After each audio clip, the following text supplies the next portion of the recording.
Satu, untuk menarik pelari dari luar nih, kita perlu buka awal. Satu, dorang mau usia tiket flight. Iyalah, Tiket betul flight juga. masih awal, masih murah. Kalau booking last minute mahal Ya, kan. Iyalah, jadi betul, perlu betul. untuk kita rilis tarik tu awal. Orang tahu sudah. Benda pertama saya post itu sih, Tawa Marathon 24 Agustus 2025. Belum lagi kasih tahu hadiah, belum kasih tahu medal, belum kasih tahu Yang apa-apa. penting tarik dulu. Tarik saya letak. Sudah ada menelpon ramai mau book tiket. Hmm. Jadi itulah memang dari awal lah kerjanya Tuhan.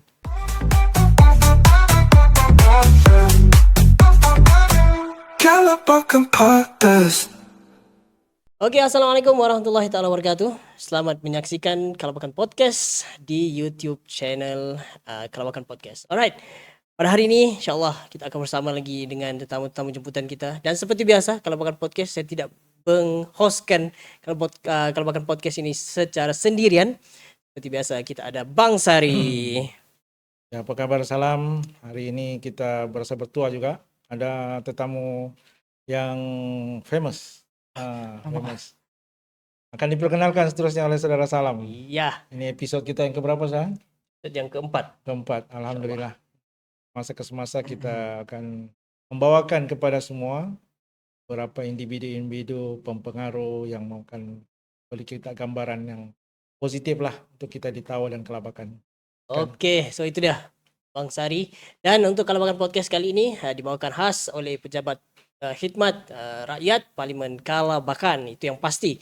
Dan untuk hari ini seperti biasa, seperti yang dimaklumkan, seperti yang dicakapkan oleh Bang Sari tadi, kita akan bawakan pempengaruh kan, ataupun orang-orang yang individu-individu yang mungkin ada cerita-cerita tersendiri yang boleh menjadi inspirasi di luar sana. Kalau sebelum ini kita bercakap pasal kesukarelawanan, kita bercakap pasal bisnes. So kali ini kita akan bercakap juga pasal satu sukan nih. Satu sukan nih orang bilang memang trending sudah dekat tahun ni kan. Mungkin dalam setahun 2 tahun ni memang meletup gila-gila lah. Kan? Jadi kalau mungkin tanpa kita melewatkan masa lagi, saya perkenalkan kita tamu kita. Sebelum tu, Okey. individu yang kita jemput nih, malam ni baru first time saya jumpa. Oh, okey. Ya, saya cuma kenal dia di Facebook, lihat apa aktiviti-aktiviti sosial. Nah, saya pikir dia pun minat fotografi kan. Sangat. Sangat minat fotografi. Dia ada talent lah. Saya tengok cara dia shooting. Dia pun ambil drone ya. Iya. Jadi Kita friend ke DFB, Bang? malam ini baru berjumpa. Dia pun tanya saya, friend ke DFB? Saya friend lah. Saya ada beberapa kali dah bertanya, boleh kasih ambil kau punya gambar nih? Kata ambil saja.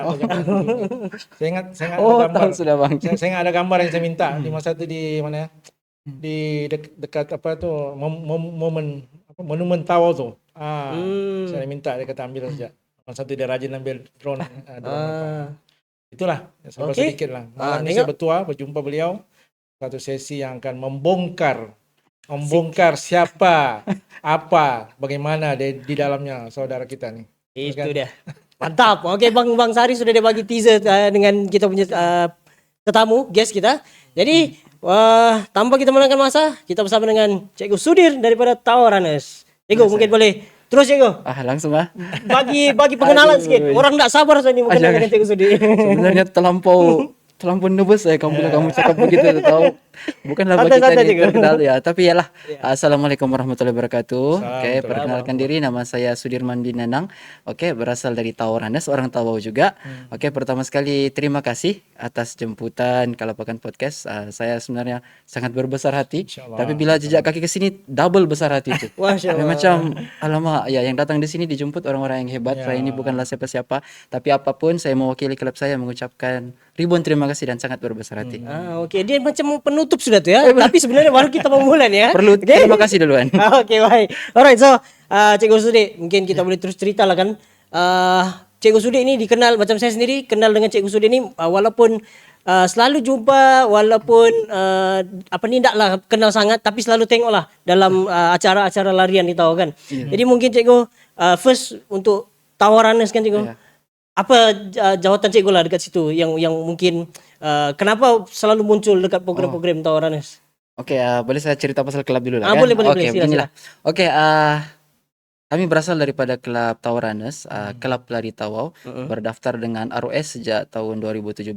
Hmm. Oke, dan untuk sesi tahun ini saya memegang jawatan sebagai timbalan presiden. Oke. Oke, Tauranes ini presidennya Tuan Haji Dulmi Mular. Saya sampaikan salamnya, dia kini berada di Filipina dan baru menghabiskan lariannya 70 km. Hujung minggu ini di Melaka Marathon pula. Oke. Oke, dan kami ada organisasi lah seperti organisasi yang lain. Oke, dan Oh. sehingga kini kami mempunyai keahlian berdaftar seramai 160 orang. Pelari Masih- lah semuanya. Iya, Masih- semuanya minat berlari. Masih terbuka sampai sekarang. Boleh masuk lari. Yes, sentiasa terbuka. Sekiranya ada yang minat untuk masuk di klub, join klub Tauranes, dia alu-alukan. Syaratnya minat berlari dan boleh berkomuniti dengan harmoni. Masya Allah. Begitu saja. Baik. Oke Cikgu, macam bila start tawaran diwujudkan? Oke, sebenarnya saya bukanlah orang yang paling layak lah cerita pasal penubuhan Tauranes, sebab saya pun masuk setahun selepas ia ditubuhkan. Oh. Tauranes ditubuhkan pada hujung 2016 dan langsung didaftar di bawah ROS. Saya masuk 2017, awal tahun 2017. Oke, Tauranes ini sebenarnya dimulakan oleh sekumpulan pemain basketball. Haji Dulmi lah salah satunya oke. presiden kami itu, dan Dari beberapa basketball? rakan. Yes, mereka ini pemain basketball. Dan Pas mereka lu tukar bukan tukar lah. Haji Dulmi memang dari muda, kita belum lahir dia sudah lari full marathon. Oh iya. Kita belum lahir dia Berpengalaman lah, sangat Sa. berpengalaman. Dan sukan utamanya dan rakan-rakan dia ketika itu semua main basketball. Jadi mereka berlari untuk cari endurance. Sebab bila berlari ini sukan-sukan lain yang kita coba itu kita boleh dapat endurance, bahkan kita boleh lebih tahan lah. Betul. Begitu maksudnya. Jadi kalau tidak silap mereka lari daripada kompleks sukan sampai ke Merotai pada ketika itu, dan berlari daripada Semarak sampai ke Table.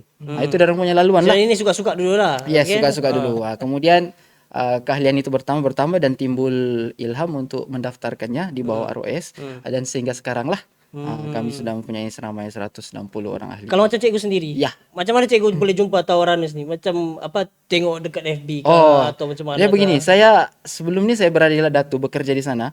Pada awal 2017 saya memang berlari sudah di sana. Tapi Lari-lari sendiri berlari lucu-lucu sendiri-sendiri dengan berat badan yang muhammak kan, begitu. Jadi bila saya kembali ke Tawau, saya rasa perlu ada community itu. Ya perlu ada community. Jadi saya tengok time tu Tauranes sejak lah yang ada. Jadi seorang rakan saya, saudara Yuzrin, dia yang kasih masuk saya di Tauranes. Jadi Dia panggil lah. Dia panggil lah. minta borang terus. Oh, minta borang Ya, terus. bukan Oke, panggil, oke. minta borang terus. Alright. Kalau dulu Tauranes nih, kalau mau masuk syaratnya mesti lari daripada Semarak sampai ke Table. Mampu lari dari Semarak sampai ke Table. itu syaratnya yang Itu utama. syaratnya kalau dulu. Keras sedikit lah. Kalau ndak ni ndak boleh lah. Jadi memang orang tidak berani lah pun mau join. Faham. Melainkan betul-betul mampu. Jadi pertama kali saya join mereka berlari betul-betul Semarak sampai ke Table. Ya. Tapi time itu memang boleh lah sudah. Jadi begitulah ceritanya. Tapi sekarang ini tidaklah sebegitu ketat sudah. Yang penting seseorang itu minat sukan larian dan boleh berkomuniti secara harmoni, kita terima. Oh, faham. Kalau macam di LD dulu kan cikgu? Ya. Kalau cikgu berlari-lari itu start daripada umur berapa lagi memang sudah start berlari-lari itu? Ataupun memang masuk kerja sudahkah? Dia memang punya ada hobi dia punya baru cerita kah? sebenarnya sangat menyedihkan lah. Oke. Selepas saya berkahwin pada umur 26, terlampau bahagia tuh perkawinan. Oke. Ya. Paham? Oke. Naik berat badan. Ya, akibat kebahagiaan itu berat badan saya mencecah 98 kg. Oh, serius aja? 98, yes. Berat lah, ya ampun, mau ingat balik pun. Oke. Jadi dia bukan datang dengan berat saja, dia package dengan penyakit. Oh. Time itu saya ada darah tinggi, ada gula pun, kandungan gula dalam badan Semudah itu tinggi. ya, Iya, muda. Time itu baru umur 30-an lah sudah. Ya.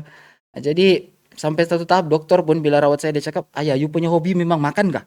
Begitu. Sampai tahap begitu Ya, lah. tahap. Sedangkan dokter itu pun besar badannya.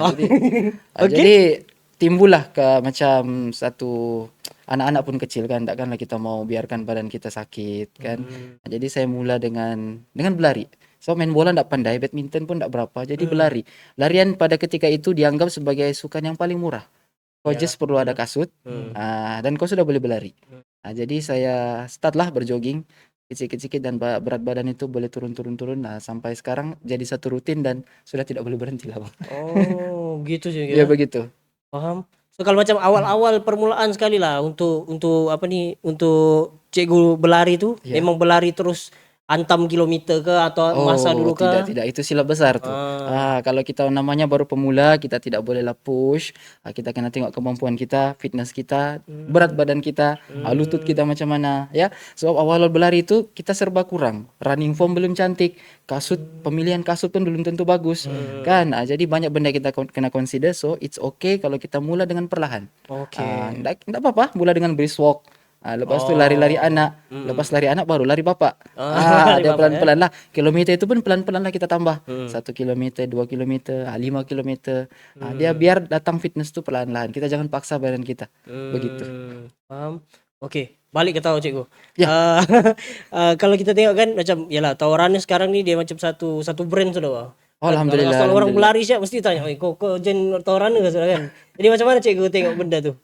Oke, saya melihat itu sesuatu yang positif lah. Betul. Sebab salah satu objektif penubuhan kelab kami adalah membudayakan sukan larian dalam kalangan masyarakat Tawau, dan umumnya di Malaysia lah. Dan saya rasa kelab kami sudah berjaya lah, sudah dan masih lagi sentiasa untuk menarik lebih ramai masyarakat Tawau ini mengamalkan gaya hidup sihat, khususnya sukan larian lah.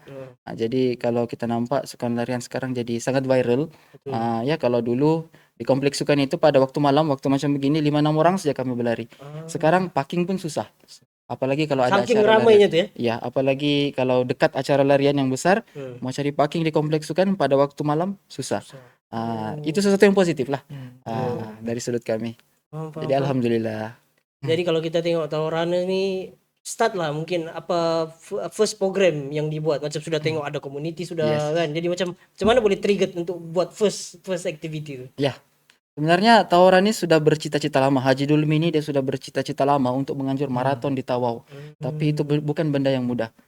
Kita kena mula dari bawah dan kita kena belajar banyak benda. Sangat-sangat sukar lah. Yang tahu lah. Jadi kami belajar daripada bawah. 4 tahun lepas adalah anjuran larian pertama kami, Veteran by Tawau Runners 10 km saja. Kami mula dari bawah. Itu first Itu anjuran pertama kali 4 tahun lepas 10 km. Tahun berikutnya kami start anjur 21 km half marathon. Kami kasih lalu orang di Bukit Tiga sana berlari, ramailah juga stres. Ada yang memaki juga lah, tapi ramai yang rindu.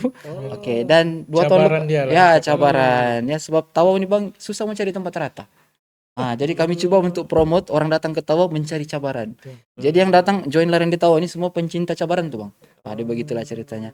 Oke, jadi tahun lepas kami rasa sudah yakin ilmu tuh walaupun belum cukup tapi sudah keberanian. Kami sudah pergi macam-macam event, belajar dengan orang ya. Jadi kami coba dengan sokongan Wabi Andi juga sebenarnya. Kami Birong langgar. Kami buat Tawau Marathon pada tahun 2024 tahun lepas. Dan tahun ini adalah tahun kedua lah Tawau Marathon. Kalau dari segi penyertaan tuh memang awal-awalnya memang orang-orang sini salah. Iya, kalau dipikir dari sudut penyertaan tahun lepas Tawau Marathon penyertaannya cuma 2.000 orang saja. Dan tahun ini sudah berganda 4.000 orang. 4.000. Dan daripada 4.000 orang itu 1.800 dari luar Tawau. Ya. Sudah dikenali lah. Dari luar negara. 1.800. Lah, termasuk luar negara. Ada 12 negara yang join Tawau Marathon tahun ini. Tahun ini. Ya, dari Kenya 2 orang. Negara-negara lain? Ada dari China, dari mana lagi, Thailand lah, negara sekitar, Indonesia pun ramai. Ya, dari USA, United Kingdom pun ada juga. Aku biar datang Tawau gara-gara berlari saya. Saya pun tidak paham. Tapi dipahamilah sebab saya sendiri pun pernah pergi Thailand, pergi Indonesia untuk berlari. Jadi hobi kan yang Macam mana promosi sampai orang dapat tahu satu penganjuran ke Tawau ni? Promosi itu memang benda paling penting lah bang kalau mau tarik.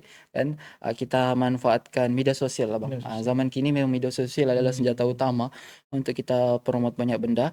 Jadi selain media sosial kami engage lah dengan ramai runner, tim-tim running. Jadi melalui mereka tuh mungkin berita-berita itu boleh sampai. Sebab runner ni begini juga semua kan, berkenal. Jadi itulah cara kami, media sosial dan engagement dengan kami punya peserta. Paham. Kalau cikgu sendiri first program yang cikgu join larian. Oke, larian yang pertama saya join pada tahun 2017 Borneo Marathon di KK 10 km. Itu larian pertama saya dan itulah hari pertama saya lari 10 km. Tapi dia punya bangga mengalahkan orang yang menang. Saya gantung tuh medal satu hari. Bangga. 10 Tapi yang lucunya pada masa itu kami ikut 10 km. Ya, larian tuh pada hari Ahad. Kami datang di KK hari Kamis. Kami datang awal. 4 hari itu kami makan saja. Sebab pelari ini sebelum lari ada istilah carbo loading. Kita tambah karbohidrat dalam badan. Tapi itu sebenarnya digunakan untuk pelari full maraton saja. Yang 42 km, 21 km. Yang kami ini 10 km. Tapi datang 4 hari awal. Buat juga. Makan juga berhabis. McD hari-hari, KFC hari-hari. Oke. Kita perlu makan nih. Jadi hari kejadian tuh kami lari semua macam muntah-muntah. Lepas tuh krem lagi sampai di finishing line kami punya bangga tuh kan, kami duduk lipat-lipat kaki krem, tiba-tiba limpas satu nyonya, orang tahu juga dia angkat baju 42 km dengan medalnya. Hayya cai, oke kayu. Di situ kami punya marwah kan macam. Tapi itulah dia inspirasikan kami untuk coba. Jadi tahun depan tuh kami hantak sudah 42 km. Itu lain lagi ceritanya lah, menderita juga tapi begitulah. Paham. So, start daripada Borneo Marathon. Ya. Kemudian ada lagi tempat-tempat. Biasanya orang-orang berlari macam Cikgu cakap, Ya. orang mau cari cabaran, Yes. tempat pun sama juga. Jadi mungkin selepas itu ada lagi acara-acara lari. Kalau saya ini bukannya pelari yang laju. Menang pun tak pernah. Tapi jadi itulah macam Tuan cakap tadi, saya lebih kepada melihat tempat orang, ikut acara-acara yang tidak pernah saya ikut. Kalau full marathon sekat ini sudah hampir 20 lebih lah saya join, 42 km. Semua finish line. Semua habis lah. Full marathon insyaallah sekat ini tak pernah lah habis. Ya, selain daripada full marathon saya join juga acara trail lah 100 km, 50 km. Itu pun kami ikut juga dan mungkin saya sudah round habis lah Malaysia ni untuk full marathon. Ada beberapa belum. Jadi sekarang saya fokus kepada trail lah. Trail. Trail ni lain lagi. Lain lagi, lari dalam hutan. Lari dalam hutan. Itu lagi best. Kenapa itu kita simpan perlu. Cikgu cakap tadi sudah round dekat dekat seluruh Malaysia lah kan. Iya, hampir lah. Sarawak pun pernah juga lah kan. Sarawak pernah. Saya punya full marathon yang pertama di Kuching. Kuching Marathon. Sebab orang cakap itu paling rata di Malaysia. Paling rata. Ya, konon-konon senang lah. Start kilometer 11 sampai 42 saya krem. Itu zaman lah 2018. Faham. Dulu. Oke, so antara banyak-banyak Cikgu, mana yang paling Cikgu suka? Oke, kalau pelari maraton ini mungkin saya boleh promosikan lah. Yang paling best vibe dia adalah Kuala Lumpur Standard Chartered. Lari dalam bandara. Yes, dalam Kuala Lumpur tuh kita lari. Dia punya vibe memang sangat best sebab 30.000 orang pelari. 30.000 orang sangat ramai. Di depan 20.000, kita toleh belakang pun 20.000. Jadi memang sangat enjoy lah. Dan untuk menyertai itu tidak juga mudah. Kalau dia buka registration mungkin setengah jam penuh sudah. Jadi sangat susah lah. Itu dianggap macam hari raya pelari di Malaysia ni. Ini yang ditunggu-tunggu lah ya. Iya, begitulah ceritanya. Dan banyak lagi lah. Lain mungkin di ibu kota ya. Iya. Kota Jalan. Lari di KL. Siapa yang best lari di situ Cikgu? Lari di KL, ya. Memang lari-lari dekat kawasan bandar lah. Ya, kita lari lalu Times Square, lalu KLCC kan. Biasa kita contoh macam naik LRT naik menghadap jam kan. Bayangkan kita tidak jam, jalan kosong, kita bebas di situ. KL aku punya. Begitulah ceritanya ya. Dengan apa nih orang cakap banyak sampai 30.000. Ya, itu yang paling bikin teruja, terlampau ramai orang. Sangat ramai orang sampai bandar KL tuh memang ditutup lah. Tutup terus untuk itu saja. Tapi dia pun tengah malam juga sebenarnya. Dia start tengah malam. Ya, tengah malam. Semua larian maraton tengah malam tuh, Tuan. Tiada yang berlari siang. Siang panas lah. Ya. Paham. Bang Sari, pernah start lari kah atau macam mana kah? Kita Bang. Ada pengalaman. Lari meletas desa sekolah. Orang lama. Saya ingin sentuh sedikit ya, saudara salamnya. Saya masih ingat ya, sebenarnya fenomena larian nih ya makin rancak di Tawau ya. Makin rancak di Tawau dan saya sedar benda ni nampak begitu ada peminat tersendiri 3 tahun kebelakangan. Iya Tuan, betul. Kita rasa bertua juga sebab bila YB Dato' Andi dia menjawat jawatan pembantu Menteri Belia Sukan. Itulah first time kami jumpa kumpulan kunjungan hormat daripada Tawau Marathon ya. Tawaran waktu itu. Tawaran ya, kami datang ya. Tawaran. Dan saya pun masa itu bila berjumpa saya kata apa hal ada orang ni lari-lari ni. Saya dapat brand lagi. Ya, dipahami Tuan. Tidak dapat brand lagi. Mau lari di mana? Mau lari di Tawau ni. Itu sangat di luar kotak pemikiran orang. Biasa kita dengar di Tawau ni ialah sukan padang, Hmm. pasukan dalam gelanggang. Tapi lari-lari ini jarang. Iya. Hanya ada beberapa saja veteran-veteran yang memang mungkin sudah expose di luar. Dan ini tiba-tiba ada satu organisasi di Tawau, yang Tawau Runner nih mau buat, boleh sambutan ke orang Tawau nih ya. Tapi masa itu satu peluang lah, yang dibantu sedikit, Iya. ada melalui kementeriannya. Nampaklah sedikit perkembangan. Dan seperti yang saudara Sudi bagi tahu tadi, 2024 itu satu yang nampak luar biasa. Jauh gapnya tuh. Jauh. Iya. Dan memang luar biasa, maksudnya satu fenomena kita di Tawau nih, orang pun tersentak. Tiba-tiba ramai orang datang Tawau mau berlari. Iya. Tiba-tiba. Iya. Saya pun bila ada orang buat kunjungan hormat, saya lihat budgetnya orang. Ya ampun, mana Iya. mau cari duit nih budgetnya? Ya. Betul. Tinggi, Besar lah. Sangat. luar biasa. 3 angka, 3 digit. Iya, 3 digit. Saya kata, wih, macam mana kita mau bantu nih? Tapi dia kata, insya Allah dengan berbekalkan orang kita bantu bukan hanya dari segi keuangan sedikit, tapi dengan mempermudahkan. Iya. Mempermudahkan urusan-urusan. Dia orang bermula awal tahun. Betul. Dan sedangkan sasaran untuk menganjur ujung tahun. Iya. Jadi Bulan bekerja 8 sepanjang ya. tahun. Orang Bulan 1 sudah start kerja. start kerja. Ini saya berkata, macam yakin tidak yakin saja.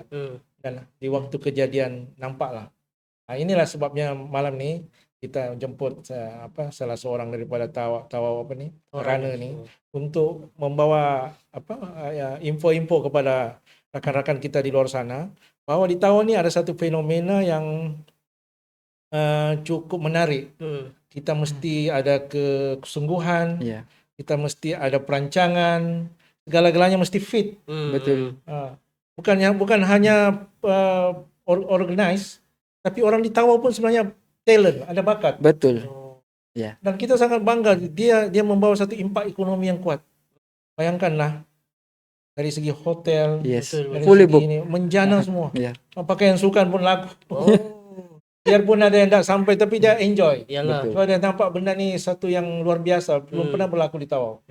Jadi saya mengucapkan gitulah agar Tawau Runner teruskan Insya untuk next level. Banyak lagi yang boleh dieksplor Betul. dan dia mungkin boleh dimasukkan ke dalam satu kalender ya. Iya. Kalender untuk di Sabah. Insya-Allah. Amin insyaallah. Tahu maraton Cikgu? Iya. Waktu podcast ini ditayangkan kiranya selepas daripada Tahu maraton. Iya. Jadi Tahu maraton ini boleh jadi bulan 8 hari itu kan? Iya. Bulan 8 hari itu. 2 minggu lepas. 2 minggu lepas. Nah, jadi Masih macam panas lagi, masih Masih. panas. masih panas lagi kan? Jadi macam Cikgu cakap, dia punya preparation tuh daripada bulan 1 lagi, awal tahun nih kan? Iya. Cerita sedikit lah Cikgu, macam mana preparation Tahu maraton ini. Oke, kita tahu buat maraton ini tidak semudah yang disangka. Ianya tidak sama dengan larian fun run, merentas desa. Half marathon pun tidak sama. Ya, dia berkali-kali ganda lebih susah. Dari segi promosi, persiapan, permohonan, surat menyurat, dan paling penting ininya. Itu memang agak keras lah. Jadi kami bermula seawal tahun, awal bulan 1 dan untuk tahun depan kami mungkin bermula lebih awal sedikit lagi. Start sudah. Ya, mungkin start sebab sudah ada dia punya template.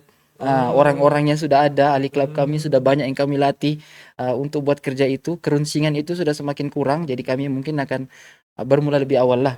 Jadi bermula macam tahun ini bermula pada bulan 1, pendaftaran buka awal bulan 2. Oh, bulan 2 sudah buka. Sudah start pendaftaran. Oh, Ya, sebab itu ada satu cara untuk kita collect number untuk registration. Ya, kalau kita timeline kita untuk pendaftaran itu pendek, tidak sempat Sedikit orang jalan ya. orang. Ya, kita tunggulah orang 6-7 kali gaji. Iyalah. Itulah begitu ceritanya. Paham. Lagi satu, untuk menarik pelari dari luar nih, kita perlu buka awal. Satu, orang mau usia tiket flight. Tiket flight masih awal, masih murah. Kalau booking last minute mahal. Ya, Iyalah, jadi perlu untuk kita rilis tarik tu awal. Orang tahu sudah benda pertama saya post itu sih, Tahu maraton 24 Ogos 2025. Belum lagi kasih tahu hadiah, belum kasih tahu medal, belum kasih tahu apa-apa. Yang penting tarik. Tarik saya letak. Sudah ada menelpon ramai mau book tiket. Jadi itulah memang dari awal lah kerjanya Tuhan. Paham. Yalah sebab ingatkan macam ala event larian jabun Ya. kan. Jadi macam ingatkan tak banyak lah dia punya preparation kan. Tapi bila dengan cerita begini Keras rupanya tadi. daripada awal tahun lagi sudah bergerak tuh kira macam ya padu juga lah kan. Dia punya Setakat ni saya tanya, adakah kalender maraton ni sudah dimasukkan dalam kalender pelancongan ada? Masih dalam peringkat Masih usaha ya. Cuma laluan tu insyaallah ada sebab tahun ini EJK kami sudah berhubung lah, bekerja sama rapat juga dengan pelancongan. Mudah-mudahan ada sinar lah tahun hadapan. Hmm. Lalu untuk tahu maraton nih Cikgu yang sebelum nih, macam mana orang punya reaction lah kan? Oke, macam mana mau cakap ah? Boleh dikatakan untuk larian maraton di Malaysia, tahu maraton yang paling sukar. Oh di Malaysia? Iya, saya boleh cakap begitu. Ada Sebab ciri-ciri lah. ya, oke, sebab oke. semua maraton yang saya join di Malaysia masih tahu paling susah. Ya, sebab kita ada bukit, rolling hills, kita ada bukit yang kita kena mendaki panjang, Bukit Sansui. Abang boleh berlari di situ laju-laju. Ya. oke. Sudah di situ Bukit Sansui kita sampai biasa, kita patah balik di situ juga. Turun bukit lagi. Naik bukit, turun bukit lagi. Jadi agak sukar sebenarnya. Jadi kami bereksperimentasi dengan laluan ini tahun lepas. 400 orang peserta pada ketika itu. Oke. Jadi kami buat survei selepas tahun lepas tu. Kami buat survei, adakah kamu akan join lagi? Adakah kamu suka ni laluan? 90% suka. Suka, wih. Dan buktinya tahun lepas almost semua daripada mereka datang balik, ditambah lagi dengan membawa rekan-rekan baru mereka. lagi. Iya. Jadi kami menganggap ini sebagai satu keunikan. Keunikan Tawa Marathon, di mana orang yang datang ke sini mungkin tidak boleh buat catatan masa terbaik, kan? Sebab kalau mau catatan masa terbaik kan lari di tempat rata, kan? Tapi ini bukit. Jadi ianya jadi cabaran. Saya tengok macam champion untuk Tawa Marathon tahun ini orang Sarawak, orang Miri, ya. Dia tidak cakap dia nomor 1 di caption FB-nya. Dia cakap sejak I conquered Bukit Sansui. Oh itu satu kebanggaan. Yes, ya. Dia tidak cakap dia nomor 1. Oke. Padahal dia nomor 1 tuh. Dia cakap dia datang sini memang niatnya mau conquer tuh Bukit Sansui saja. Santu ya. Jadi itulah kita punya.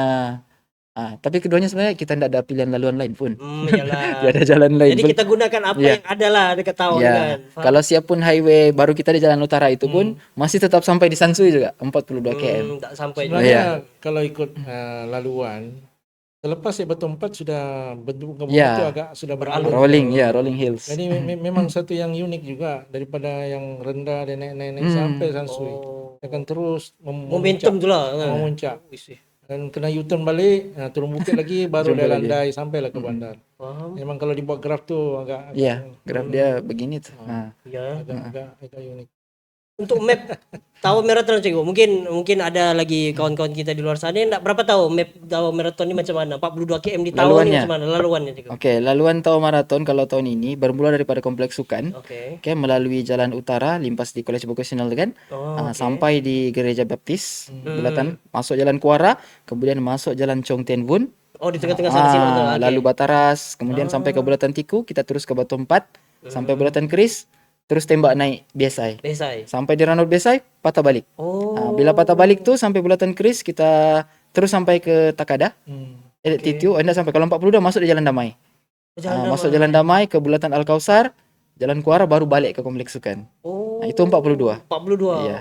21 lebih kurang juga, tapi ada 10 km pun lebih kurang juga. Maksudnya dia terpecah di Batu 4 lah ya. Iya, Laluan mula lain, laluan Iya. finishing lain. balik. Patah balik. Satu lagi yang bestnya yang orang kawan-kawan enjoy, sebab contoh kalau orang berlari, kawan yang laju tuh patah balik berjumpa. Jadi orang, lah kau slow, jadi begitu lah. Membakar jalan. Ya, kalau sebab kebanyakan laluan maraton di Malaysia ini dia satu kali go. Oh enggak jumpa balik. Iya, jarang.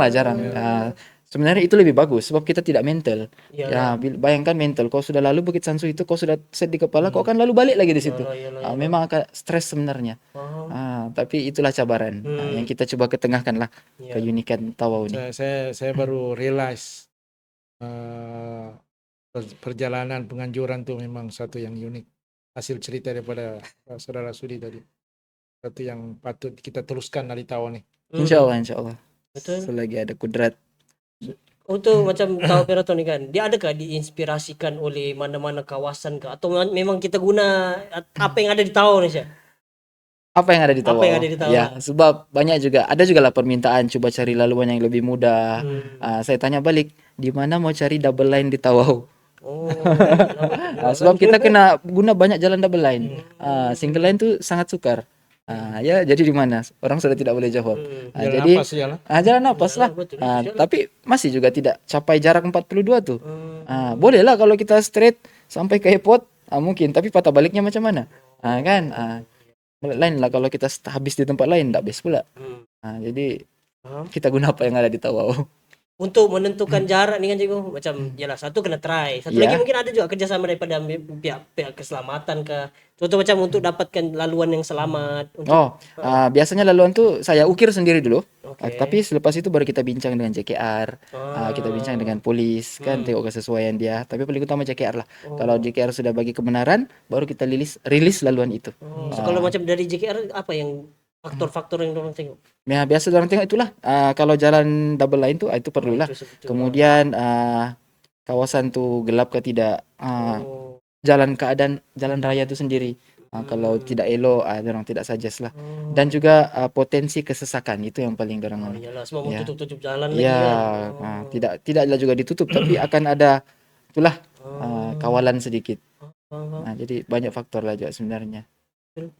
Sebab kalau kita tengok kan macam benda ni larian kan, ingat kan macam yalah semudah macam mana kita tengok orang rentas desa kan. Iya. Wah, apa ni larian-larian ini, larian-larian amal dan benda tu orang cakap rupanya barulah kita dapat tahu yang sebenarnya proses untuk buat satu program Tawa Marathon ni orang bilang sangat-sangat rumit juga sebenarnya. Sangat rumit. Itulah sampai dia dibuka daripada awal tahun lagi sampailah bulan 9 tu memang orang bilang superb lah kan. So ini baru permulaan untuk cerita-cerita kita di podcast, di Kalabakan Podcast ini. Kita akan tanya dengan Cikgu Sudi ni lagi banyak lagi soalan-soalan.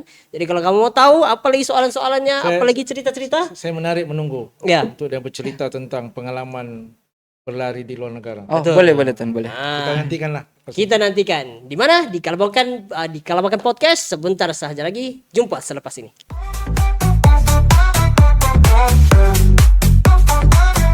Kalabakan Podcast. 20 km, 30 km. Di setiap latihan itu ada disiplinnya dan ada caranya lah. Banyak benda lah yang mau kalau macam kami mau lari trail 100 km itu lagi sakit lah. Trainingnya tidak susah tapi masanya panjang. Kena masuk hutan, manjat sini, manjat sana, berpanas. Sebab kalau kita sudah masuk larian trail ini kita akan berkawan dengan matahari. Lariannya memang siang dan malam. Oke, kalau kami ikut 100 km, saya share sedikit lah ya. Silakan. Mula pukul 6 pagi, habis besok tengah hari. Besok Tengah hari.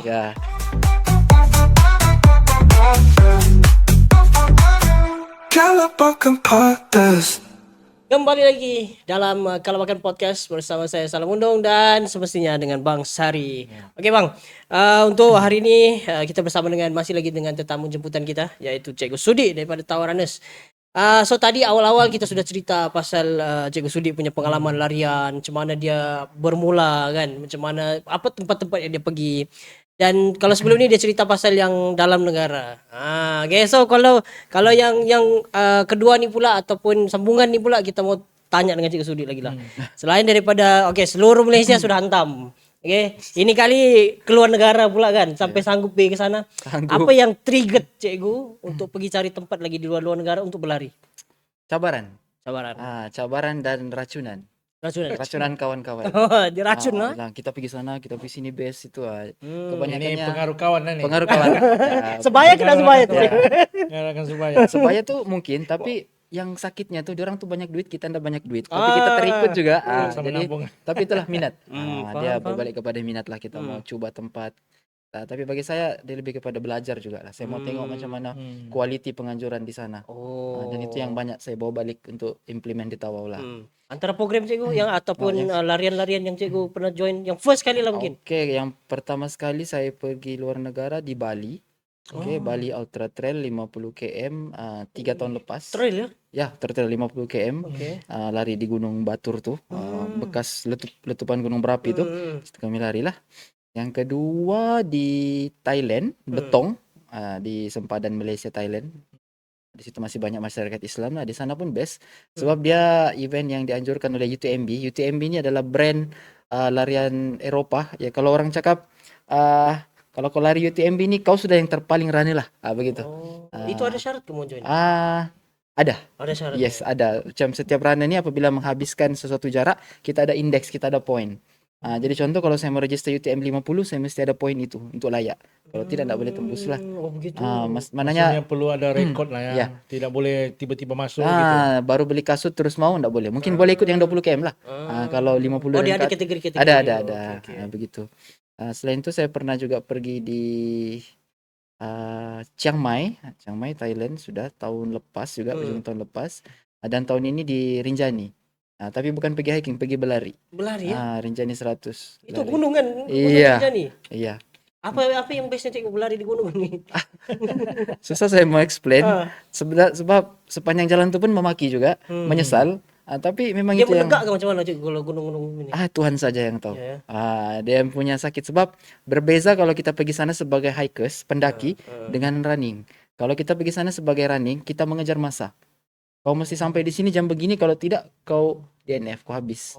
Kau kena stop. Jadi terkejar-kejar lah, begitu ceritanya. Climb beton pun saya pernah join tahun lepas juga. Di situ memang sangat ketat lah dan bukan level saya lah, saya tidak habis. Sampai di Laban Rata sudah disuruh patah balik. Daripada 100 lebih itu 11 orang saja lah yang habiskan. Ya, jadi cabaran lah Pi. Kadang-kadang bukan semata-mata untuk menang, memang jauh sekali lah. Kita mau merasa sendiri. Pengalaman lah kan. Pengalaman tuh. Faham. Oke. So kalau cikgu sudah try banyak-banyak nih kan, yalah orang cakap untuk melakukan larian nih dia kena ada satu orang cakap permulaan ya kan. Iya. Permulaan untuk latihan mungkin. Iya. Jadi kalau daripada cikgu sendiri, apa rutin cikgu lah, macam setiap hari kah kena lari, setiap minggu kena ada orang cakap kena target 100 km kah, mantap. macam mana kah? Oke, berkaitan itu macam kami ini, macam saya cakap tadi, Tawa Runner ini kami ini lebih kepada recreational runner. Ya, kami adalah sekumpulan orang yang minat berlari. Berlari itu sudah menjadi rutin kami. Jadi memang kami akan berlari, minat berlari, tapi sekiranya kami ada daftar mana-mana event, dia akan jadi satu disiplin lah untuk berlatih menjelang hari event itu. Oke, contoh kalau ada target lah, supaya bukan juga mau menang semata-mata, sekurang-kurangnya kita boleh habiskan dengan kuat, finish strong istilahnya. Tidaklah sepanjang jalan heret kaki, lepas tu habis ada medal tapi long term injury. Kan kita nak mau begitu. Kita mau biarlah dari permulaan sampai habis kita tersenyum. Itu tujuan kita Masih training. maintain lagi lah. Yes, itu tujuannya. Menang itu atau timing cantik itu bonus. Oke, jadi contoh lah kalau maraton kita punya training plan, kita mesti ada banyak mileage lah. Dari 10 km ke atas, tidak juga hari-hari. Lepas tu kena pelbagaikan larian, ada easy run, tempo, fartlek, interval, dan hujung minggu kena buat larian jarak jauh, LSD dipanggil, long slow distance. Larian kalau full maraton kita training biasanya 15 km ke atas lah, 20 km, 30 km. Di setiap latihan itu ada disiplinnya dan ada caranya lah. Banyak benda lah yang mau kalau macam kami mau lari trail 100 km itu lagi sakit lah. Trainingnya tidak susah tapi masanya panjang, kena masuk hutan, manjat sini, manjat sana, berpanas. Sebab kalau kita sudah masuk larian trail ini, kita akan berkawan dengan matahari. Lariannya memang siang dan malam. Oke, kalau kami ikut 100 km, saya share sedikit lah ya. Silakan. Mula pukul 6 pagi, habis besok tengah hari. Besok Tengah hari. Oke.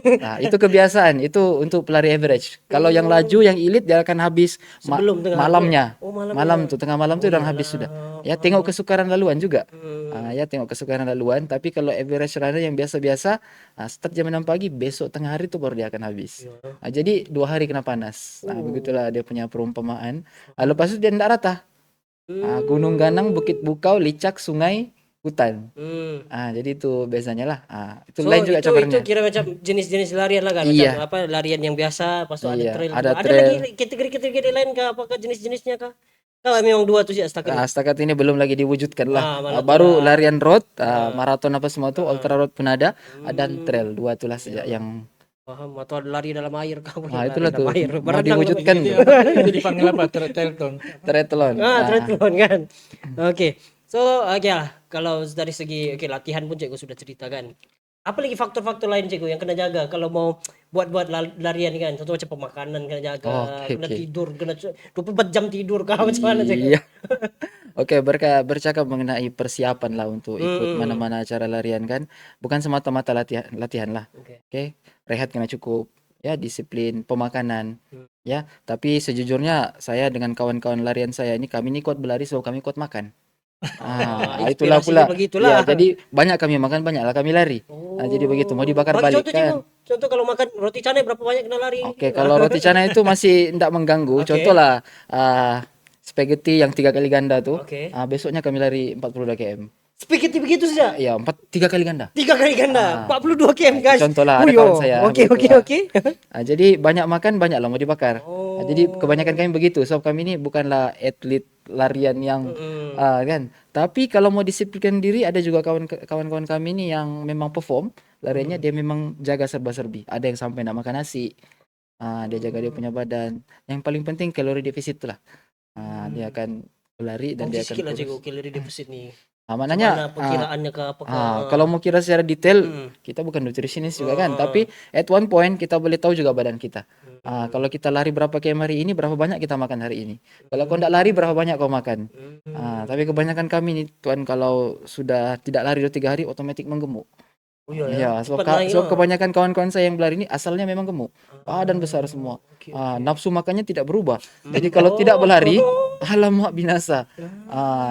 Jadi kira macam motivasinya, aku kena ini supaya aku nak gemuk lah gitu kira. Begitulah, itu asasnya lah. Tapi sekiranya ada event yang kita sudah register, kita akan komit dengan training.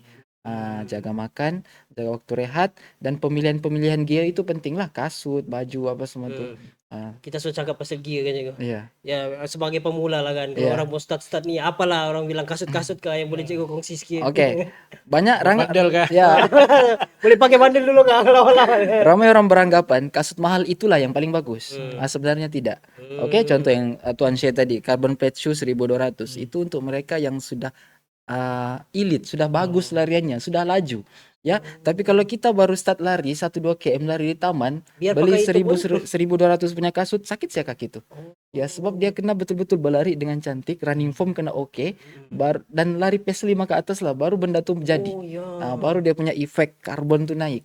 Jadi kalau kita baru pemula contohnya, oke, mungkin kita boleh pilih kasut yang stability shoe, yang ada cushion, yang lembut. Jadi kalau kita lari hantak tumit duluan pun, kaki lutut kita tidak sakit.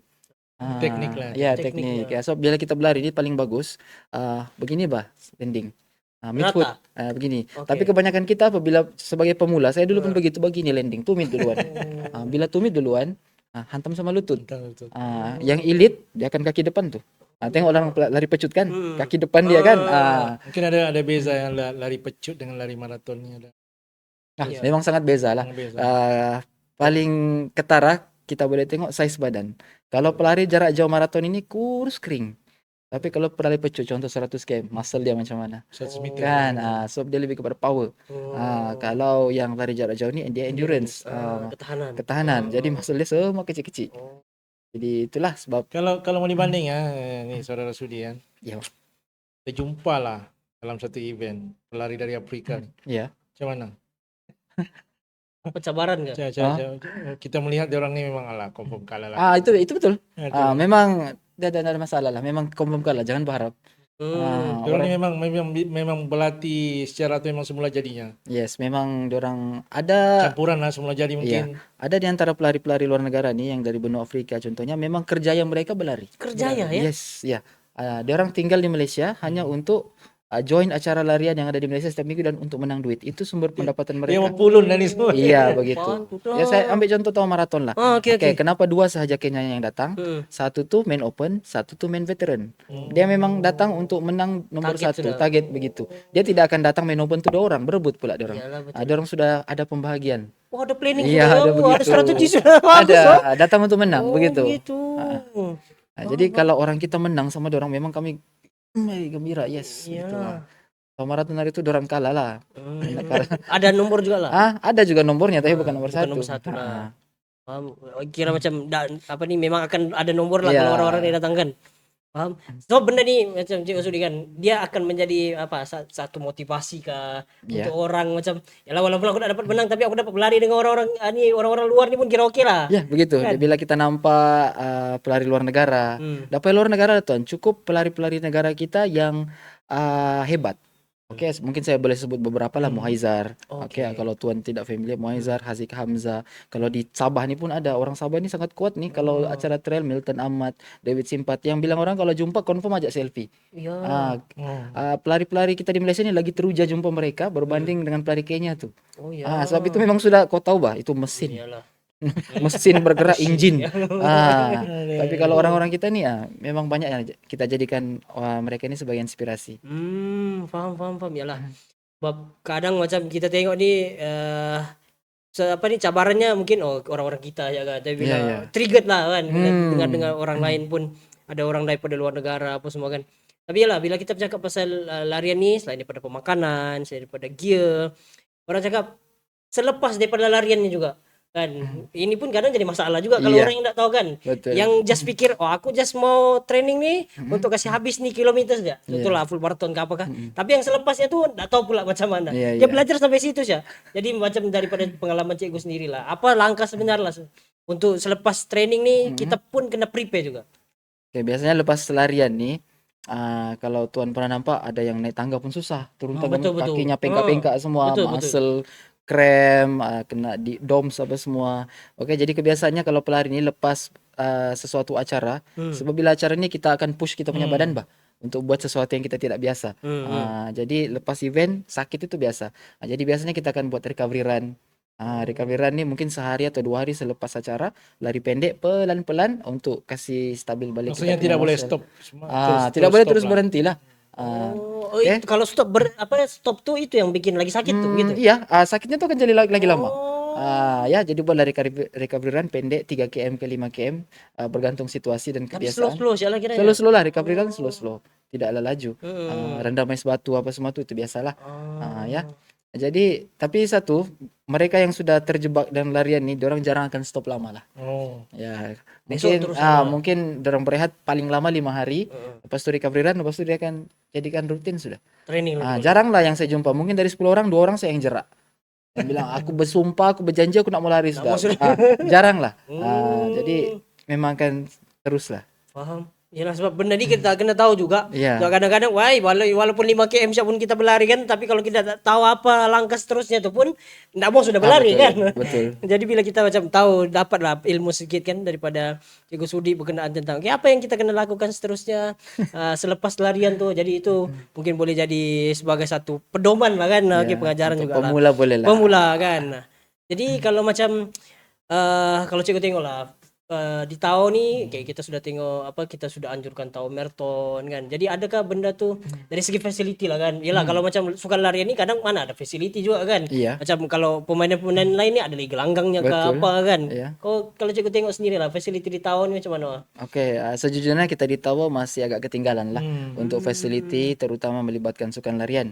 Ya, kalau kita tengok di bandar-bandar yang lebih maju daripada Tawau, oke, salah satu ciri-cirinya adalah bandar itu mengutamakan gaya hidup yang sehat. Maknanya facility untuk sukan itu cukup. Ya, gymnya apa semua, running tracknya ada. Ya, saya ambil contoh lah di KK kan ada Tanjung Lipat apa semua. Sebab itu kalau acara jarak jauh larian di jalan raya masih orang KK yang pegang. Dorang yang banyak kuat tuh dari sana. Saya pikir di KK daripada Tanjung Aru tu Yes, dari Tanjung Aru sampai ke mana? Tanjung Lipat. Dia bersambung semua tu. Bersambung. Basikal dan larian. Basikal dan larian. Jadi itu pun dalam 20 km lebih, kita tidak perlu Dari sini ada juga saya risau. tengok jalur biru tapi tak tahu mana sudah. Ya. Ada jalur biru. Kita di sini adalah di highway tuh, Trolls itu Lane je tuh lah. adalah tapi pendek lah. Pendek. Belum orang cakap baru start tu. Ya, baru start dia Habis sudah. lepas tu di situ juga orang lepak kan, jadi agak sesak lah. Jadi dari segi facility sejujurnya kita masih perlu improve banyak lagi lah. Antara benda-benda yang kita perlu improve tu. Mungkin Gym ke apa ke. kalau gym oke sudah ditahu Gym ini okey banyak sudah juga lah. kan gym, mau ndak mau saja pergi. Dari Itulah segi laluan lah kan. ya laluan larian, trek ataupun kawasan larian yang mungkin selamat untuk para pelari. Saya pikir saya setuju dengan apa yang diutarakan oleh Saudara Sudi. Salah satu aspek yang menjadi cabaran kita di Tawau ni soal keselamatan. Ya. Memandangkan tidak ada satu laluan khusus seperti yang di bandar-bandar besar. Kita di sini banyak bergantung kepada jalan raya. Ya. Yang sudah semestinya lah ada risiko. Tentulah diharap kita masyarakat Tawau ada keprihatinan tentang bahawa guna sama jalan raya tu kita tidak boleh pentingkan diri sendiri. Betul. Dan pentinglah kita educate masyarakat, memberi didikan supaya bertoleransi. Iya. Sukan ini bukan lagi satu bilang orang yang biasa-biasa.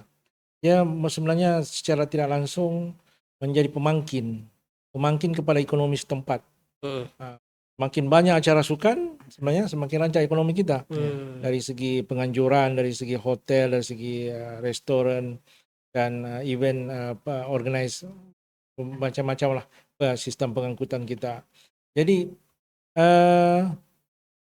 kita boleh mengusul mungkin di peringkat PBT ya, supaya mempertimbangkan atau membuat perancangan jangka panjang untuk menyediakan satu laluan khas, Ya.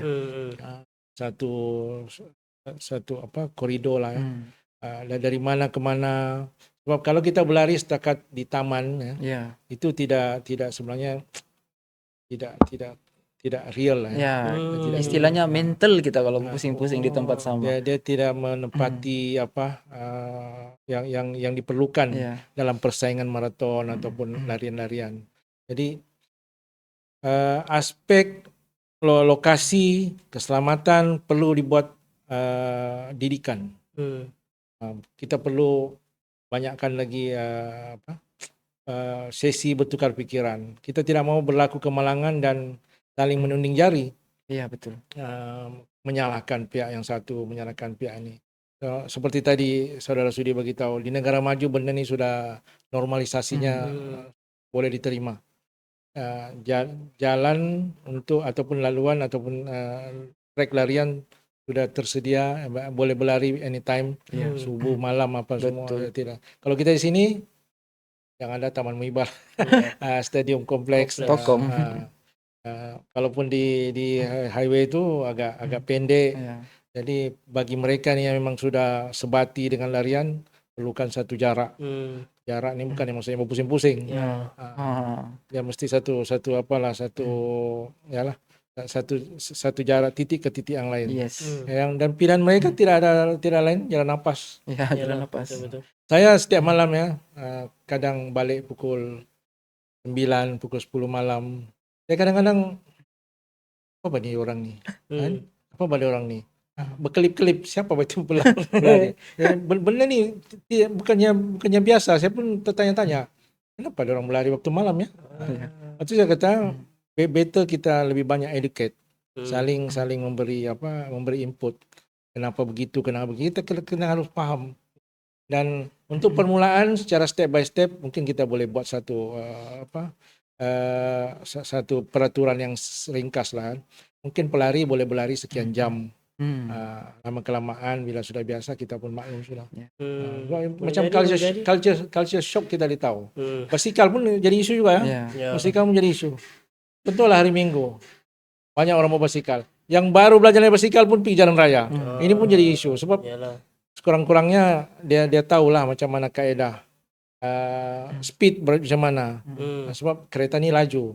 Kalau dia berjumpa dengan yang slow, dia pun geram juga lah. Bila lah ke tepi ni dia kata. Jadi ini perlu banyak lagi education lah, pendidikan supaya bukan hanya untuk segelintir tapi kita budayakan.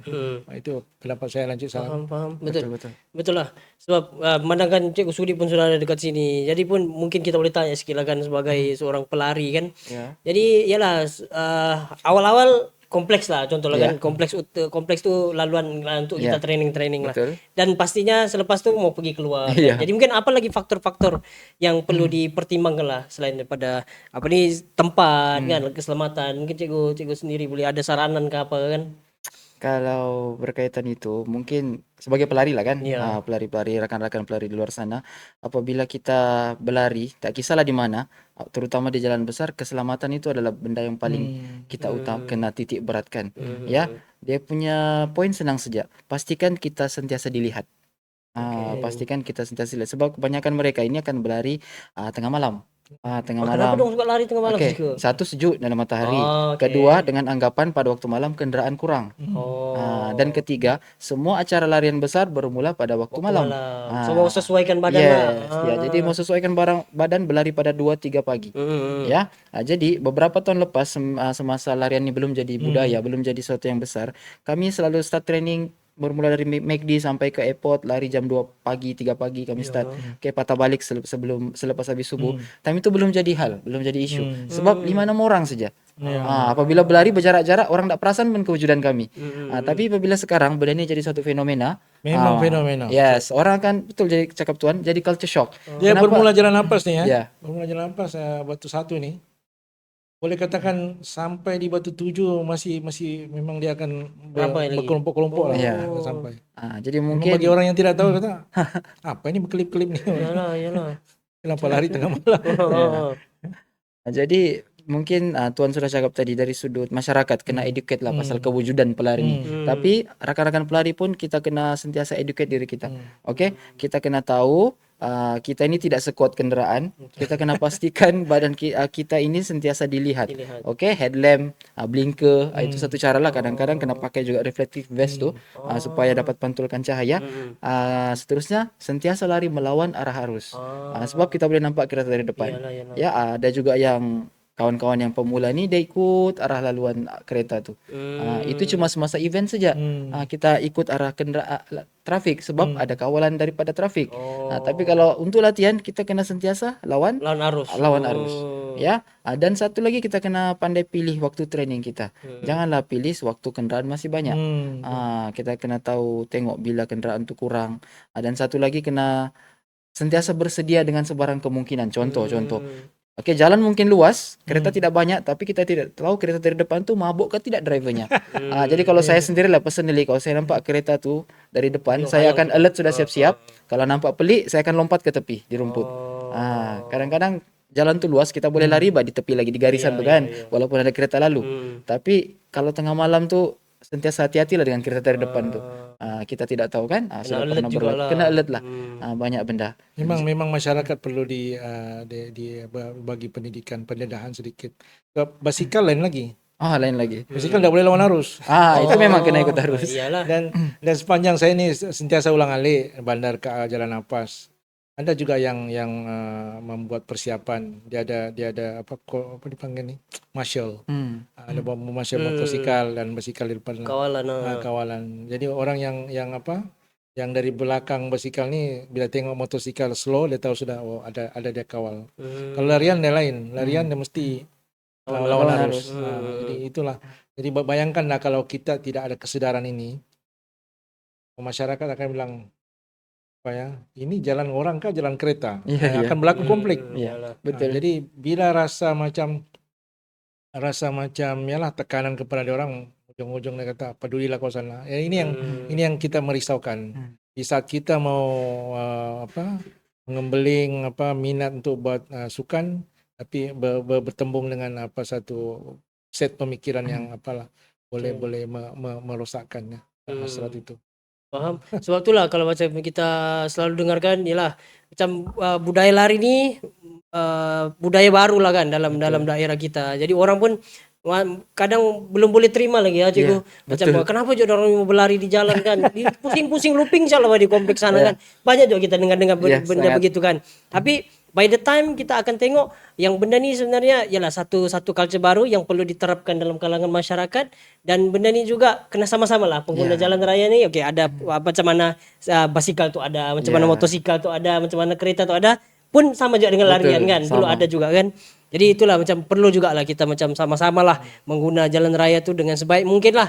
Jadi kita saling menghormati lah. So kalau mungkin pelari pun kalau tengok kereta pandai-pandai lah kan. Kereta pun kalau tengok pelari pun dialah saling orang bekerja sama lah guna tu jalan kan.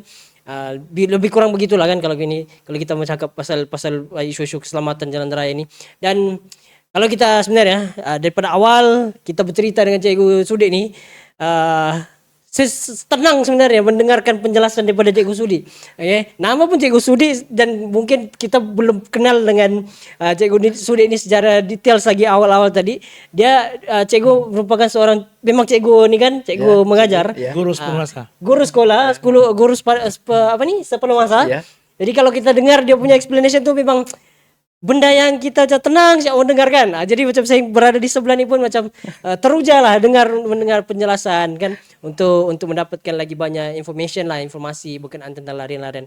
Okay cikgu, kalau macam yalah cikgu sudah lama berlari kan? Ya. Pernahkah sampai satu tahap kan stop lah Sedap. sudah, aku nak mau lah sudah berlari kan. Sudahlah apa lagi aku mau kan, aku sudah pergi Okay. luar negara, aku sudah pergi try semua Ya. trail apa semua kan. Pernah ke cikgu rasa begitu? Saya akan rasa benda ni setiap kali saya start berlari. Bila saya event, start lari sudah penat. Apalagi kalau mendaki, terakhir sudah nih. Aku janji dengan diriku ini yang terakhir. Okey. Tapi benda itu tidak berlaku. Terakhir lah. kenapa? Ya. Keperihan Ya. atau macam mana? Setiap kali pun, macam contoh di Chiang Mai tahun lepas, saya ikut 100 km. 100 Ya, 100 km. Bermula daripada kilometer 28. Hampir dari sini sempurna ni. Ya, 100 ya, wah. ish. Bermula dari kilometer 28 sampai habis saya krem satu badan. Oi. Ya, Jauh krem tu, satu cikgu. badan macam mana saya terbaring di tengah jalan, merayu minta sama kawan-kawan ubat untuk Tapi still mau teruskan juga walaupun krem-krem tu kan? ya itu yang saya heran. Oh. Jadi yalah saya dapat habiskan juga lah. Dan sepanjang jalan itu saya macam bersumpah terakhir sudah nih. Terakhir sudah nih. Cikgu jauh tu cikgu 28 sampai ke 100 tu. Jauh, sangat jauh. Jadi setiap kali sampai di water station saya akan terbaring, saya akan minta bantuan medik. Lepas oke sikit jalan lagi, krem lagi, berulang dan habis. Habis sebelum tamat masanya lah. Heeh. Jadi di situ saya macam sudahlah, apa mau seksa diri bagus-bagus di rumah kan. Sudahlah ke sini makan ongkos. Betul. Datang sengsara lagi. Iya. Bini kau Tekanan pemarah. perasaannya ni. Bini Tekanan di rumah perasaan. menjaga anak, kau pula di sini. Betul. Kalau bersenang lenang dapat bersengsara lagi. Hmm. Menelepon pun confirm kena marah. Jadi saya berjanji di situ stop lah nih. Tapi apa berlaku selepas daripada itu tiga kali lagi saya ikut 100 km. Sehingga hari ini Yutan balik. di Kota Belut, di Gombak dan ada satu lagi saya tidak ingat 3 kali dan akan ada Ada lagi lagi? daftar. Jadi macam tuan cakap tadi untuk berhenti itu Belum ada lagi lah setakat ni. susah mau jelaskan. Namanya hobi. Namanya benda yang kita minat. Hobi nak kan pernah berhenti lah kan. Iya, setakat ini tidaklah, belum lagi. Faham. Yalah sebab macam saya cakap tadi kan. Mungkin awal-awal sejak kita rasa macam sudahlah kan. Cukup lah kan. Terakhir sudah. Terakhir ramai, sudah. ramai yang begitu. Contoh ya budaya sukan ni. Dulu, agak ramai juga tu kalau jalan napas ni berbasikal, folding, basikal lipat tu. Ya, folding bike. Yang mountain bike, yang road bike. road bike. Macam-macam passion tu kita tengok. Ya. Makin lama makin slow lah tu. Mungkin budaya tu sebab ramai trend tu. terikut-ikut lah ya. Bagi dia orang ni tidaklah sampai ke situ sebab dia orang ni memang sudah sebati. Bagi orang yang sudah sebati tu dia tidak akan dia bagi up lah. Give up. Cikgu mau habiskan 100 km tadi tu. Saya masih tak puas hati yang 8 sampai 100 ni cikgu. Saya tidak boleh bayang. Iya, macam mana 28 tu? Apa motivasi cikgu yang time tu cikgu fikir macam aku kena habiskan juga ni larian. Ataupun macam fikirkan aku sudah jauh datang ke pergi sini kan. Ya, macam-macam benda lah bermain di pikiran. Satu sudah datang jauh sebab kalau di Malaysia memang saya akan give up sudah. Tapi kau di luar negara benda yang kau tidak boleh buat selalu. Jadi selagi boleh kita akan cuba. Tapi sebenarnya saya beberapa kali sudah cakap di water station tu saya mau berhenti. Okey. Tapi apa yang berlaku? Petugas di sana tidak paham. I want to stop. Tak I faham want to juga. stop. Diorang orang Thailand yang EBI diorang tak berapa apa. Oh, you want to sleep? You want to sleep? Itu dia suruh saya baring sejak. Saya cakap stop, saya mau gunting. Dia tidak gunting, dia ingat saya mau tidur. Astaga. Jadi dia kasih baring saya pun baring lah. Benda tu berulang di 2-3 tempat, lama-lama habis. Saya jalan habis. Itu yang saya rasa larian saya yang paling sakit lah. Ya. Ya, sebab macam mana ya? Kita mendaki satu kali gunung, lepas sampai di atas perubahan cuaca tu bermula daripada panas pergi kepada sangat sejuk. Habis krem satu badan. Ya. Ya.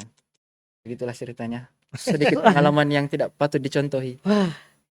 Okay, cikgu pernah try trail dengan larian biasa. Mana satu yang cikgu prefer?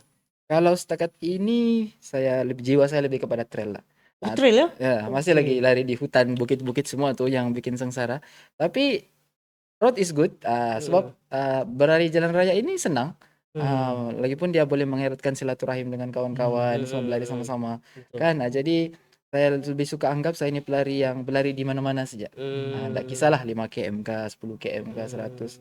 Yang penting dapat bersosial, berkomuniti dengan baik. Kadang bukan jarak tu Ya, yang tidak berikan, juga. faham? So kalau macam kita tengok kan, yalah, selain daripada satu kita perlukan komitmen, Ya. disiplin kan. Betul. Macam mana benda-benda tu efek lah dengan kehidupan cikgu sendiri sampai boleh jadikan benda tu sebagai Oh. rutin. Itulah mungkin benda ni hanya runner saja yang tahu. Okey, kenapa diorang rasa lain, rasa gelisah kalau 2-3 hari tidak lari? Hmm. Sebab bila berlari ni kita akan boost kita punya mood bah. Okey. Kita ngerasa happy, kita ngerasa gembira. Bila tidak lari ni, banyak kawan-kawan saya tanya benda sama juga, asyik memarah saja. Oh, efek begitu ya. Ya betul. Dia lari boleh marah. Ya, Oh, dia jadi ketagih ni macam mana ya, pula? jadi bila lari dia akan rasa happy. Oh. Ya, dari sudut sainsnya pun ada, kita akan Release kita punya, merembeskan satu hormon tu, Hmm. dia boleh buat kita rasa happy. Rilis. Dan sehat tu satu, memang kami ni jarang sakit lah. Oh. Alhamdulillah lah, alhamdulillah. Berbanding dengan saya yang dulu, yang doktor pun tuduh saya punya hobi makan. Makan saya. Jadi berbanding sekarang, I am a better person lah dari sudut physical lah. Faham. So benda tu sangat-sangat memberikan kesan Sangatlah sangat. kepada Ya. diri. Sebab itulah kami kawaran ini aktif untuk mempromosikan larian, mengajak kawan-kawan berlari.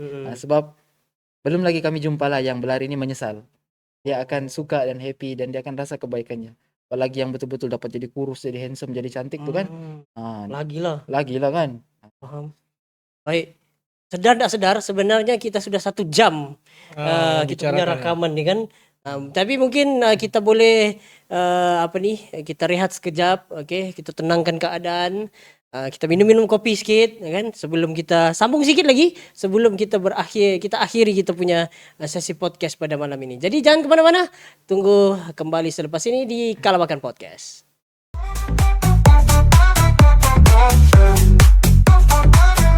Kalabakan Podcast. Why not kita cari satu minat hobi yang boleh bantu kita jadi lebih sehat, jadi lebih cerdas ya, sebab sukan-sukan ni tak kira lah sukan apa. Kalau saya minat larian sebab dia boleh buat kita jadi orang yang lebih bagus dari kita sebelum ini.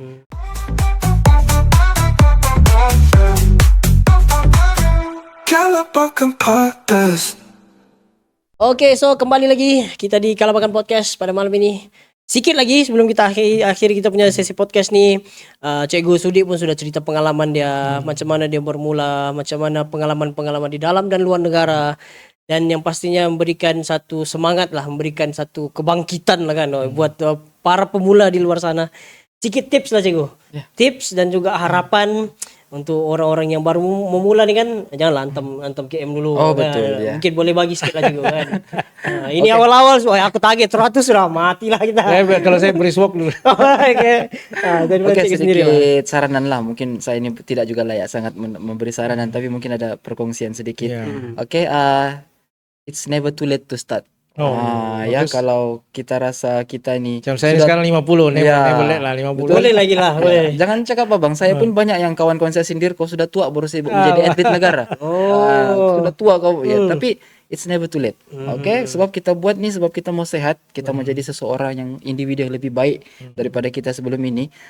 Ya, jadi why not kita cari satu minat hobi yang boleh bantu kita jadi lebih sehat, jadi lebih cerdas ya, sebab sukan-sukan ni tak kira lah sukan apa. Kalau saya minat larian sebab dia boleh buat kita jadi orang yang lebih bagus dari kita sebelum ini.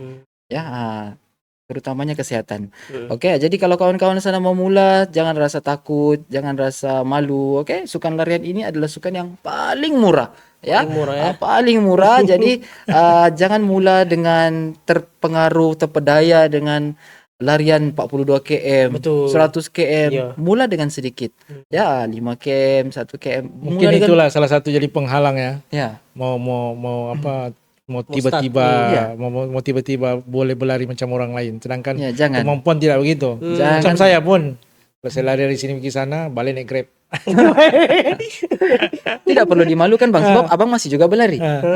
Saya pernah ya, waktu saya bawa keluarga jalan-jalan kan ke KK, duduk satu hotel. Alah, boring lah duduk di hotel, ayo jalan-jalan. Saya jalan lah daripada satu hotel tu sampai ke di Tanjung Aru. Balik yang tidak boleh sudah. Alah, naik Grab je lah. Naik Grab je balik. Tapi keringat cukup enjoy. Ya. Enjoy. Kita tidak sangka, kita berjalan sedikit, kita apa. Dan itulah permulaan yang mungkin Cikgu Subir maksudkan tadi. Betul. Jadi janganlah terpengaruh, janganlah terlampau terikut-ikut dengan mereka-mereka yang sudah capai jarak yang jauh ini. Oh. Ya, kita nikmati saja prosesnya. Slow-slow saja lah. Slow and steady ya, sebab tidak ada orang yang mula sesuatu terus hebat. Jarang lah. Betul. Mungkin 1 dalam 1000 lah. Kan, kami pun begitu. Bermula daripada obesity yang teruk, berpenyakit, ya bermula dengan jalan kaki. Tapi sekarang tidak juga lah hebat mana. Tapi kita boleh nampak perubahan diri kita, itu yang paling utama.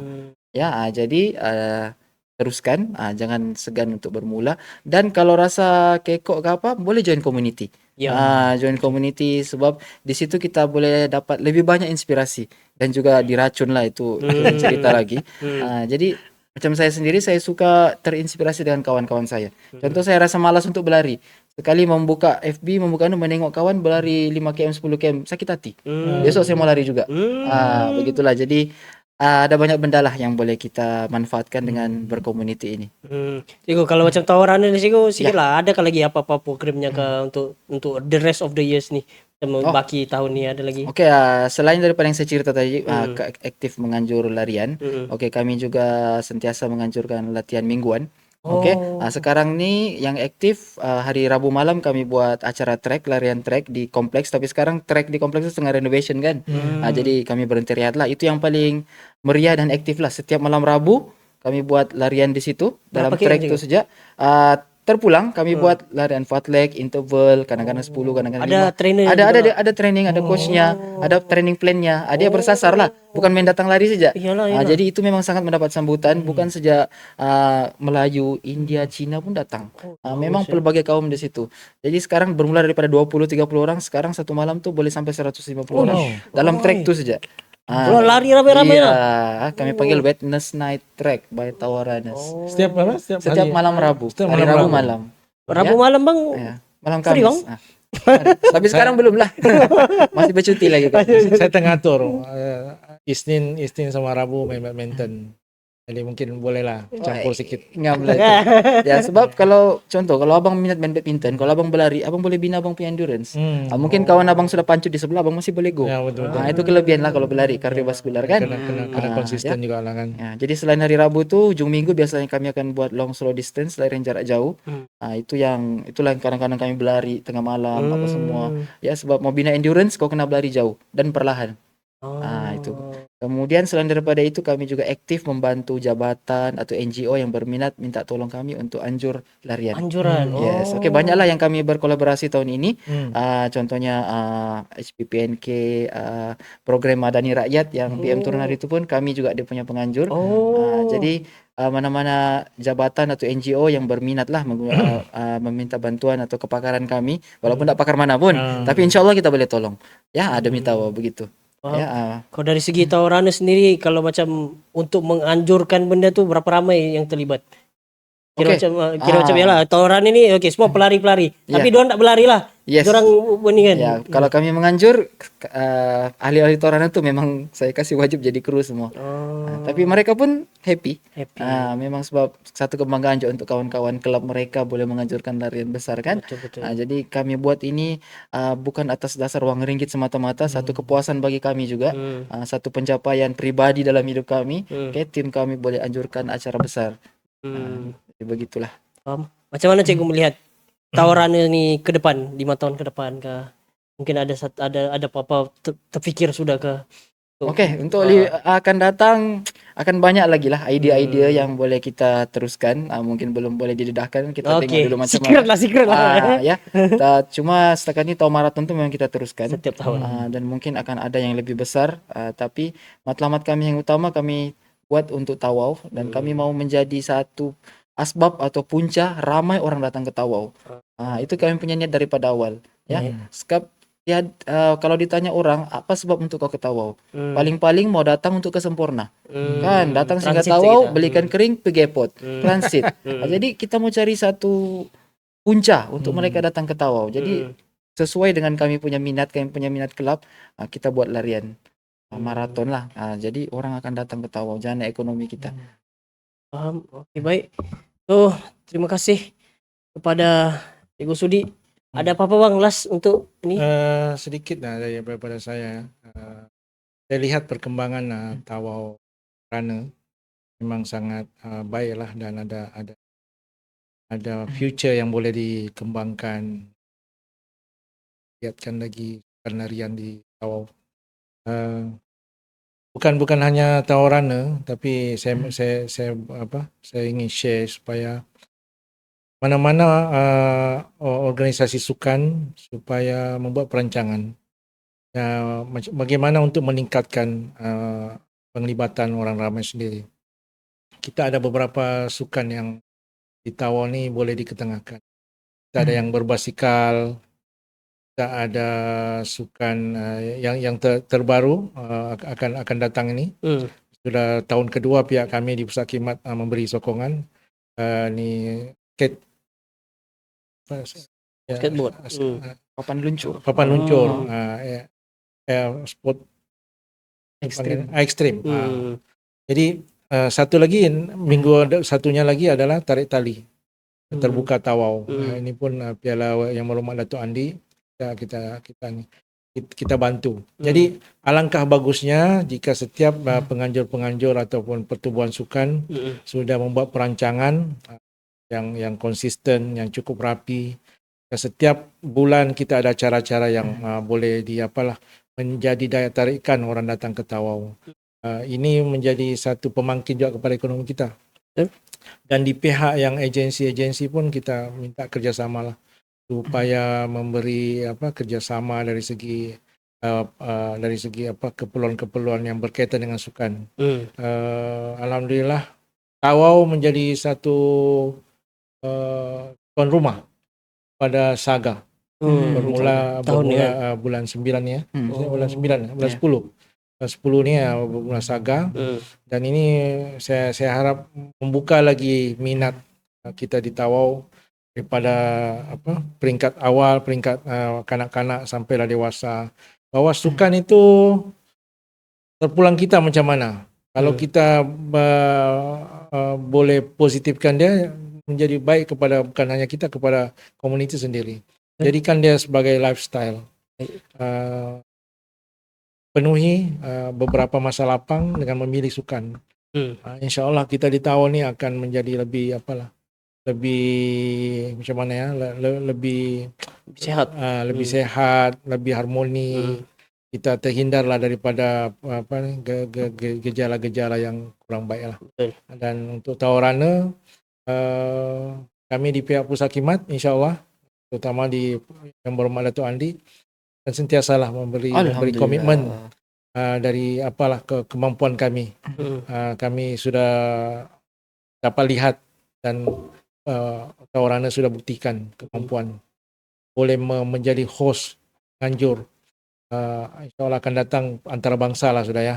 Kalau boleh dimasukkan lagi dalam kalender pelancongan menjadi salah satu daya tarikan, itu lebih baik. InsyaAllah akan jadi platform juga untuk warga Tawau. Mungkin ada pelari, Siapa tahu. pelari yang boleh bersaing di peringkat kebangsaan atau antarabangsa. Itu dari kami lah, Khidmat Rakyat Parlimen Kelab. Baik, so terima kasih dengan tetamu jemputan kita, Cikgu Sudi, kerana sudi bersama dengan kita. Cikgu Sudi daripada Tawau Runners. Yang pastinya runners ni memang respect lah sama Cikgu Rusdi ya, Cikgu Sudi kan. Kalau jumpa mana-mana, wah ini Cikgu Sudi ni kan. Ya adalah tuan, aduh. Memang sentiasa orang bilang jadi ikon lah kan. Satu yang kita mungkin tak berapa perasan. Kedai sukan di Tawau ni sudah mula berkembang banyak. Saya tengok kedai sukan sentiasa dikunjungi. Ya. Berarti sukan kita di Tawau ni satu tahap yang memberangsangkan lah. Betul. Kasut berapa harganya? Dah boleh cakap. Alright. Okay. So itu sahaja untuk malam ini. Terima kasih sekali lagi dengan Cikgu Sudi kerana sudi bersama dengan kita. Sama-sama. Terima kasih juga jemputannya. Betul. Dan terima kasih juga dengan Bang Sari yang menjadi co-host kita pada malam ini. Dan semestinya studio kita kali ini tempat kita syuting ni sebenarnya kita berada di Portrait Studio. So dengan kelengkapan daripada Potreja Studio ni lah yang membolehkan kita untuk menjayakan Kalabakan Podcast pada hari ini dan juga episod-episod yang akan datang. Jadi teruskan bersama dengan Kalabakan Podcast. Apa-apa komen ataupun cadangan mengenai guest-guest yang seterusnya boleh letakkan di ruangan komen. Jangan lupa untuk like, share dan semestinya jangan lupa untuk saksikan kami punya siaran terbaru untuk Kalabakan Podcast setiap hari Jumaat jam 7 malam. Jadi kepada anda semua yang mengikuti Kalabakan Podcast, teruskan bersama kami. Jadi itu sahaja untuk pada malam ini. InsyaAllah kita bertemu lagi di mana? Di Kalabakan Podcast. Bye-bye dan Assalamualaikum.